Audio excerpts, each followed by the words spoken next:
آپ سن رہے ہیں کتاب کہانی۔ آج ہم آپ کے لیے ایک دلچسپ سفر کا آغاز کر رہے ہیں۔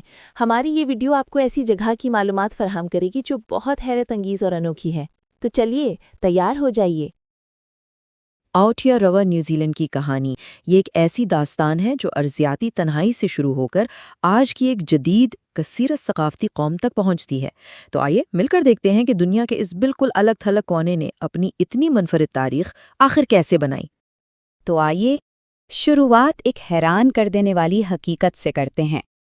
نیوزی لینڈ وہ آخری بڑی رہنے کے قابل سرزمین تھی جہاں انسانوں نے قدم رکھا، اور یہی تنہائی، یہی اکیلاپن اس کی پوری تاریخ کا سب سے، آپ کہہ سکتے ہیں کہ سب سے اہم پہلو ہے۔ تو انسانوں کے آنے سے پہلے یہ سرزمین آخر تھی کیسے؟ ذرا تصور کیجئے، ایک ایسی دنیا کا جو تقریباً 8 کروڑ سال تک، جی ہاں 8 کروڑ سال تک باقی دنیا سے بالکل الگ تھلگ رہی۔ ایک ایسی جگہ جہاں زندگی نے ایک بالکل ہی مختلف راستہ اختیار کیا۔ نیوزی لینڈ کی کہانی دراصل اس کی زمین سے ہی شروع ہوتی ہے۔ یہ حقیقت میں ایک ڈوبے ہوئے براعظم زیلینڈیا کا وہ حصہ ہے جو پانی کی سطح سے اوپر نظر آتا ہے۔ ذرا سوچئے، یہ براعظم 8 کروڑ سال پہلے گونڈوانا سے الگ ہوا، اور پھر اسی لمبی تنہائی نے یہاں کی زندگی کو ایک بالکل ہی انوکھا رخ دے دیا۔ کیونکہ یہاں کوئی ممالیہ شکاری یعنی دودھ پلانے والے شکاری جانور نہیں تھے، تو یہ سرزمین یہ تو پرندوں کی جنت بن گئی۔ بالکل، یہاں موآ جیسے دیوہیکل نہ اڑ سکنے والے پرندے اور ان کا شکار کرنے والا ہوسٹ کا عقاب، جو دنیا کا سب سے بڑا عقاب تھا، ان کا راج تھا۔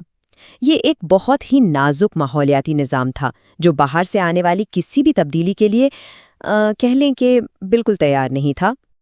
پھر کروڑوں سال کی یہ تنہائی ٹوٹی، پہلے انسانوں کی آمد کے ساتھ، اور ان کا یہاں پہنچنا یہ تاریخ کے سب سے عظیم سمندری سفروں میں سے ایک تھا۔ واقعی ایک ناقابل یقین پولینیشیائی کارنامہ۔ اور یہ کوئی اتفاقی سفر نہیں تھا۔ ایسا نہیں کہ یہ لوگ بھٹک کر یہاں پہنچ گئے، نہیں، پولینیشیائی جہاز رانوں نے ستاروں، ہواؤں اور سمندر کی لہروں کو اپنا رہنما بنایا اور ہزاروں کلومیٹر کا فاصلہ طے کیا۔ وہ جان بوجھ کر اس نئی سرزمین کی طرف روانہ ہوئے تھے جس سے انہوں نے نام دیا آؤٹیاروا، یعنی لمبے سفید بادل کی سرزمین۔ اور اسی نئی سرزمین پر ان آبادکاروں نے ایک بالکل منفرد اور بھرپور ماؤری ثقافت کو جنم دیا۔ ان کا فن، ان کا سماجی ڈھانچہ اور زمین کے ساتھ ان کا گہرا روحانی تعلق، یہ سب کچھ یہیں پروان چڑھا۔ پھر کئی صدیوں بعد افق پر یورپی جہاز نظر آئے۔ یہ وہ لمحہ تھا جس نے آؤٹیاروا کی تاریخ کا دھارا ہمیشہ کے لیے بدل دیا۔ یہ دو دنیاؤں کا ٹکراؤ تھا، ایک ایسا تصادم جس نے ایک نئے ملک کی بنیاد رکھی۔ یورپیوں کی آمد اپنے ساتھ نئی ٹیکنالوجیز لے کر آئیں، اور ان کے اثرات اچھے بھی تھے اور برے بھی۔ ایک طرف آلو نے خوراک کی فراہمی کو بہت بہتر بنا دیا، لیکن دوسری طرف مسکٹ یعنی بندوق اس نے قبائلی جنگوں کو ایک ایسی خونی شکل دی جو پہلے کبھی نہیں دیکھی گئی تھی، اور اس نے ماؤری معاشرے کو گہرائی تک ہلا کر رکھ دیا۔ 1840 یہ وہ سال ہے جو نیوزی لینڈ کی جدید تاریخ کا آپ کہہ سکتے ہیں کہ مرکز ہے۔ ایک ایسا سال جس میں ایک معاہدے نے اس ملک کی تقدیر کا فیصلہ کر دیا۔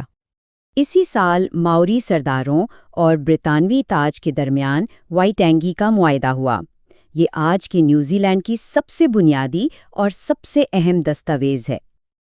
لیکن اس معاہدے کی میراث کافی پیچیدہ ہے۔ اصل مسئلہ تھا اس کی تشریح کا، اس کے ترجمے کا۔ موری زبان کے ورژن میں گورننس یعنی حکومت چلانے کا ذکر تھا، جبکہ انگریزی ورژن میں مکمل خود مختاری یعنی ساورنٹی سونپنے کی بات تھی۔ بس اسی فرق نے زمین اور اختیار پر کئی دہائیوں تک چلنے والے تنازعات کو جنم دیا، اور ان کے اثرات آج تک محسوس کیے جاتے ہیں۔ اس معاہدے کے بعد نیوزی لینڈ نے برطانوی سلطنت کے سائے سے نکل کر اپنی ایک الگ کیوی شناخت بنانے کا سفر شروع کیا۔ تو آئیے دیکھتے ہیں کہ یہ کیسے ہوا۔ 1893 یہ سال صرف نیوزی لینڈ کے لیے ہی نہیں بلکہ پوری دنیا کے لیے ایک سنگ میل تھا۔ اس سال نیوزی لینڈ نے ایک ایسا قدم اٹھایا جس نے اسے سماجی ترقی کی دوڑ میں سب سے آگے لا کھڑا کیا۔ یہ نیوزی لینڈ کی ترقی پسند سوچ کی پہلی بڑی مثال تھی۔ جی ہاں، یہ دنیا کا پہلا ملک بنا جس نے تمام خواتین کو ووٹ ڈالنے کا حق دیا، اور یہ ایک ایسا فیصلہ ہے جو آج بھی اس کی قومی شناخت کا ایک بہت اہم حصہ مانا جاتا ہے۔ مکمل آزادی کا سفر بھی مرحلہ وار طے ہوا۔ پہلے 1907 میں ڈومینین کا درجہ ملا، یعنی اندرونی طور پر تو خود مختار لیکن ابھی بھی برطانوی سلطنت کا حصہ۔ پھر 1947 میں جا کر مکمل قانونی آزادی ملی، اور آخرکار 1986 میں برطانیہ کے پاس قانون سازی کے جو بچے کھچے اختیارات تھے وہ بھی ختم کر دیے گئے۔ عالمی جنگوں نے بھی کیوی شناخت کو اور مضبوط کیا، خاص طور پر پہلی جنگ عظیم میں گیلی پولی کی مہم نے اینزیک جذبے کو جنم دیا، جس نے آسٹریلیا اور نیوزی لینڈ کے درمیان ایک ایسا رشتہ قائم کیا جو آج تک قائم ہے۔ تو اب اس کہانی کو آج کے دور میں لاتے ہیں۔ آئیے دیکھتے ہیں کہ آج کا نیوزی لینڈ کیسا ہے، جو اپنی متنوع آبادی اور عالمی معیشت کے ساتھ ایک جدید بحر الکاہل کی قوم کے طور پر دنیا کے سامنے کھڑا ہے۔ آج کا نیوزی لینڈ ایک بہت ہی متنوع، کثیر الثقافتی معاشرہ ہے۔ اگر اعداد و شمار پر نظر ڈالیں تو تقریباً 68% آبادی یورپی نسل سے تعلق رکھتی ہے، جبکہ لگ بھگ 20% مقامی ماؤری ہیں۔ ایشیائی اور بحر الاوقال کے لوگ بھی آبادی کا ایک اہم اور تیزی سے بڑھتا ہوا حصہ ہیں، اور ایک دلچسپ بات یہ ہے کہ یہ فیصد 100 سے زیادہ اس لیے بنتے ہیں کیونکہ یہاں لوگ خود کو ایک سے زیادہ نسلوں کا حصہ بھی بتا سکتے ہیں، جو اس معاشرے کی خوبصورت پیچیدگی کو ظاہر کرتا ہے۔ معاشی طور پر دیکھا جائے تو نیوزی لینڈ کی خوشحالی کا انحصار عالمی تجارت پر ہے۔ تاریخی طور پر اس کی جڑیں برطانیہ سے جڑی تھیں، لیکن آج اس کے سب سے بڑے تجارتی شراکت دار چین اور آسٹریلیا ہیں، جو ظاہر کرتا ہے کہ اب اس کا محور ایشیا پیسیفک خطہ ہے۔ تو مجموعی طور پر نیوزی لینڈ ایک مستحکم اور ترقی یافتہ ملک ہے۔ عالمی سطح پر معیار زندگی، امن اور انسانی حقوق کے لحاظ سے اس کا شمار دنیا کے بہترین ممالک میں ہوتا ہے۔